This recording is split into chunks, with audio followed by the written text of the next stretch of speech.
नमस्ते विद्यार्थी मित्र, आपण भूमी उपयोजन हा पाठ पाहत असताना याच्यामध्ये अनेक वेगवेगळे मुद्दे अभ्यासलेले आहेत.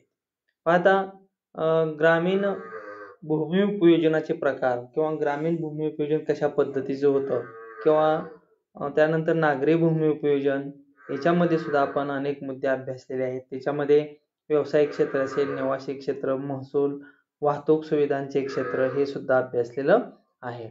त्यानंतर आपण संक्रमण प्रदेश म्हणजे काय हे सुद्धा अभ्यासलेलं आहे. म्हणजे शहरालगतचा भाग थोडासा पुढे गेल्यानंतर पुन्हा काही आणखी भाग त्याच्यामध्ये जोडला गेलेला आहे. त्यामध्ये ग्रामीण भागाचा आणि शहरी भागाचा असं थोडंसं संमिश्र पद्धती झालेली आहे. त्याला संक्रमण असं म्हटलेलं आहे आपण किंवा तिथंच जो एखादं दुसरं उपनगर तयार होतं हेही आपण पाहिलेलं आहे. पहा आपला जो मुद्दा आज महत्त्वाचा आहे तो जमिनीची मालकी व मालकी हक्क. जमिनीची मालकी व मालकी हक्क हा काय मुद्दा आहे पहा. आता आपली स्वतःची अशी जमीन असते, आपली मालकी हक्काची अशी जमीन असते. हा काय प्रकार असतो? म्हणजे समजा कुणाला 1 एकर असते, 2 एकर असते, त्याच्या कशा पद्धती असतात?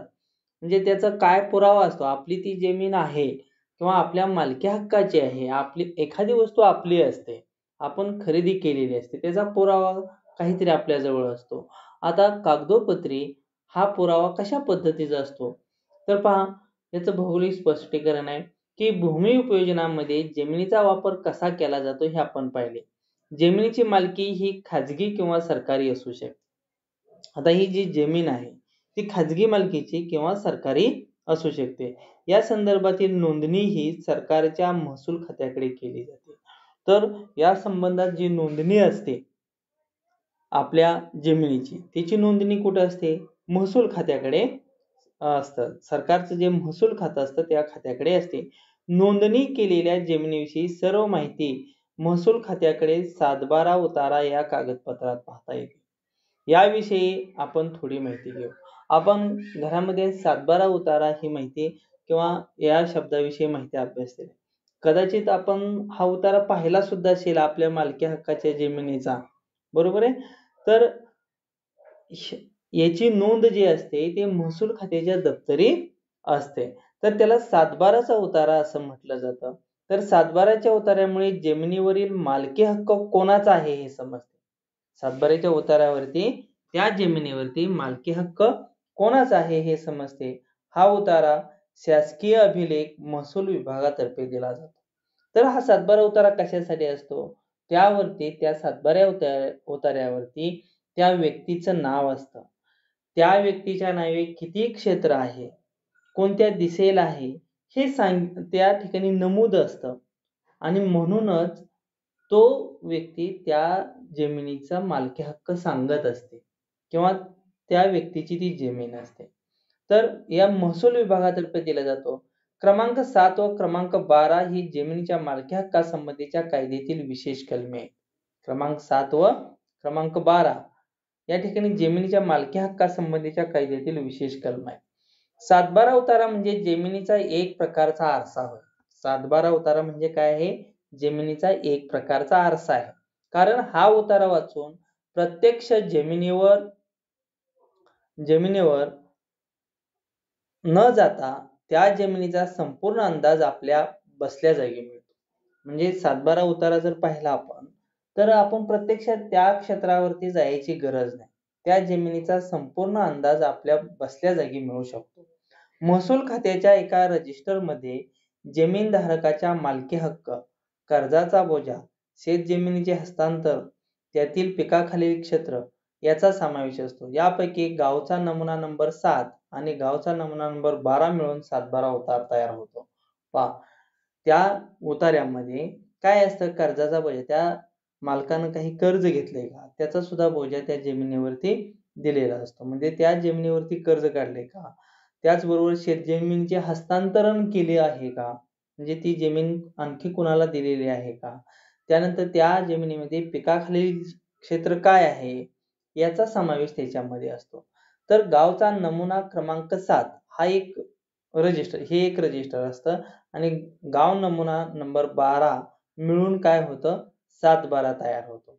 पहा गावचा नमुना नंबर 7 आणि गावचा नमुना नंबर 12 मिळून 7/12 तयार होतो. म्हणून या उतार्याला 7/12 उतारा असे म्हणतात. जमीन व महसुलाच्या व्यवस्थापनासाठी प्रत्येक गावच्या तलाठ्याकडे हे गाव नमुने असतात. तर जमिनीचं जे व्यवस्थापन आहे, तर जमिनीच्या या महसूल व्यवस्थापनासाठी प्रत्येक गावच्या तलाठ्याकडे काय असतं, हे गाव नमुने नंबर 7 आणि 12 हे असतात. पहा आता या ठिकाणी आपल्याला काही 7-12 उतारे प्रती दिलेले आहेत पहा.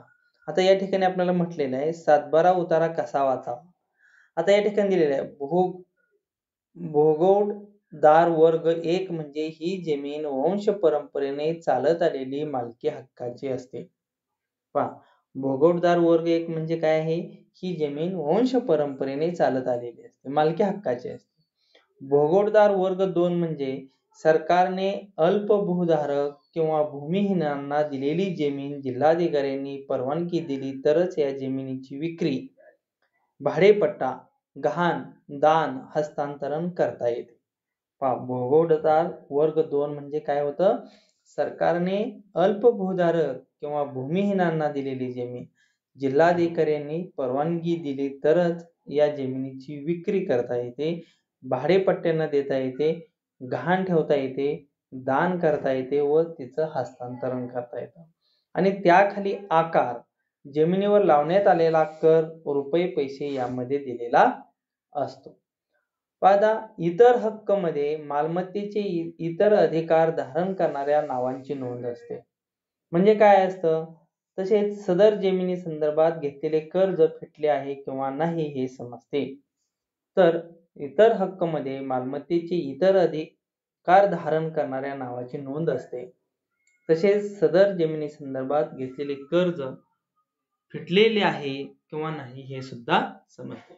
त्यानंतर मिळकत पत्रिका, प्रॉपर्टी कार्ड ज्याला म्हटलं जातं, बिगर शेतजमीन असलेल्या मालमत्तेची नोंद, म्हणजे जी जमीन बिगर शेती आहे असलेल्या मालमत्तेची नोंद मिळकत पत्रिकेत केली जाते. तर तिला काय जातं, मिळकत पत्रिकेत केली जाते. मालकी हक्क व क्षेत्रफळ दर्शवणारा दस्त नगर भूमापन विभागातून मिळतो. पाहता, मालकी हक्क व क्षेत्रफळ दर्शवणारा जो दस्त आहे किंवा तो उतारा आहे, कागद आहे, तो नगर भूमापन जे कार्यालय असतं त्यातून आपल्याला मिळतो. यात खालील माहिती असते: सिटी सर्वे क्रमांक, अंतिम प्लॉट क्रमांक, कराची रक्कम, मिळकतीचे क्षेत्रफळ आणि वहिवाटीचे हक्क इत्यादी अशा पद्धतीचे यामध्ये असतात. पहा या ठिकाणी 1990-91 या काळात कोणते भूमी उपयोजन 2010-11 पर्यंत कमी होताना दिसत आहे, त्यामागचे कारण काय असावे. त्यानंतर कोणत्या प्रकारचे भूमी उपयोजन जास्त प्रमाणात झालेले आढळते, याचा भारतीय अर्थव्यवस्थेशी काय संबंध लावता येईल. शेतीखालील क्षेत्र कमी होणे म्हणजे अन्न टंचाई असा विचार करता येईल का. या ठिकाणी भूमी उपयोजनाचा आपल्याला काय दिलेला आहे, नकाशा दिलेला आहे. पाहता हे आपल्याला दिलेले आहे, भूमी उपयोजनावर परिणाम करणारे घटक काय आहेत, ग्रामीण भूमी उपयोजन आणि नागरी भूमी उपयोजन. यामध्ये ग्रामीण भूमी उपयोजनावरती काय परिणाम करतात, तर पहिला घटक हवामान हा काय करतो, परिणाम करत असतो. त्यानंतर मृदा, उताराचे स्वरूप, जमिनीचा उतार कशा पद्धतीचा आहे, मृदा म्हणजे जमीन. त्यानंतर जलसिंचनाच्या सुविधा आहेत की नाहीत, नैसर्गिक साधन संपत्ती कशा पद्धतीची आहे तिथं, आणि सरकारी धोरणं कशा पद्धतीने राबवली जातात, हे जे घटक आहे ते ग्रामीण भूमी उपयोजनावर काय करतात, परिणाम करतात. समजा हवामानावरती काय होतं, हवामान तिथलं समजा खूप पाऊस पडत असेल, दुष्काळी असेल, कमी पावसाचा प्रदेश असेल, मध्यम पावसाचा प्रदेश असेल, त्याचाही परिणाम भूमी उपयोजनावरती नक्की होतो. त्याचबरोबर तिथली जमीन कशा पद्धतीची आहे, मृदा म्हणजे माती कशा पद्धतीची आहे, याच्यावरती बरंच अवलंबून असतं. कसदार माती असेल, पिकाऊ चांगल्या पद्धतीची असेल, गाळाची जमीन असेल, रेताड असेल, तर अशा पद्धतीनं काय होणार आहे, त्याचं उपयोजन होत असतं. नैसर्गिक साधन संपत्ती कशा पद्धतीची त्या ठिकाणी आहे, म्हणजे त्या ठिकाणी नद्या असतील, पठारी प्रदेश असतील, जंगलं असतील, सिंचनाच्या काही सुविधा असतील, आणि त्याचबरोबर सरकारी धोरणं, सरकारनं काय नियोजन केलेलं आहे ग्रामीण भागामध्ये ह्या भूमी उपयोजनाचं, हे यावरती सुद्धा अवलंबून आहे. त्यानंतर नागरी भूमी उपयोजन नगरामध्ये पहा, भूक्षेत्राचे स्थान, नैसर्गिक साधन संपत्ती, गृहनिर्माण धोरण, त्यानंतर वाहतूक मार्ग, औद्योगिकरण, व्यापार, क्रीडांगण व मनोरंजनाच्या सुविधा आणि सरकारी धोरण अशा पद्धतीचे हे काय आहे ते परिणाम करणारे घटक आहे. आता या ठिकाणी आपल्याला महाराष्ट्र राज्य भूमी उपयोजन 2010-11 या ठिकाणी आकृती दिलेली आहे. पहा वनाखालील क्षेत्र ही जी आकृती दिलेली आहे, वनाखालील क्षेत्र निळ्या रंगाचं 16.9%. त्यानंतर लागवडी खालील क्षेत्र 56.8%. त्यानंतर पडीक क्षेत्र जे आहे ते 8.3% आहे. चराऊ व लागवडी योग्य पडीक क्षेत्र जे आहे ते 7.9% आहे आणि बिगर शेती क्षेत्र जे आहे 10.2%. आता पहा महाराष्ट्र राज्य भूमी उपयोजन 2010-11 साली आकृतीचे निरीक्षण करून खालील प्रश्नाची उत्तरे द्या. शेतीयोग्य जमीन किती टक्के? शेतीयोग्य जमीन किती आहे या ठिकाणी पहा लागवडी खालील क्षेत्र म्हणजेच 56.8. आता या ठिकाणी नापीक जमीन किती टक्के आहे? नापीक म्हणजे पिकत जी जमीन आहे ती किती टक्के आहे? म्हणजे पडीक क्षेत्र 8.3%. बरोबर आहे, पिकत नाही ती. महाराष्ट्रातील वनाखालील जमीन किती टक्के आहे? तर 16.9%. आणि महाराष्ट्रात बिगर शेत जमीन किती टक्के आहे? तर बिगर शेती क्षेत्र जे आहे ते 10.2%. अशा पद्धतीचं आपल्याला त्याची प्रश्नाची उत्तरं सांगता आली पाहिजे. आता या ठिकाणी काही नकाशे दिलेले आहेत पहा. 2003, 2010, 2017 काय म्हटलेलं आहे? आकृतीमधील उपग्रहीय प्रतिमावरून मोंढा गावातील तालुका हिंगणा जिल्हा नागपूर भूमी उपयोजनात कालानुरूप कोणता फरक आढळतो ते शोधावं, वहीत लिहा. तुम्ही तुमच्या गुगल मॅपवरती सुद्धा अशा पद्धतीचं तुम्ही शोधू शकता आणि ते पाहू शकता. तर या ठिकाणी भूमी उपयोजन हा पाठ आपला संपलेला आहे. तर या ठिकाणी जे प्रश्नाची उत्तरं आहेत ते सर्वांनी सोडवायचे आहेत, वहीमध्ये लिहायचे आहेत आणि आपल्या ग्रुपला पाठवायचे आहेत. ठीक आहे.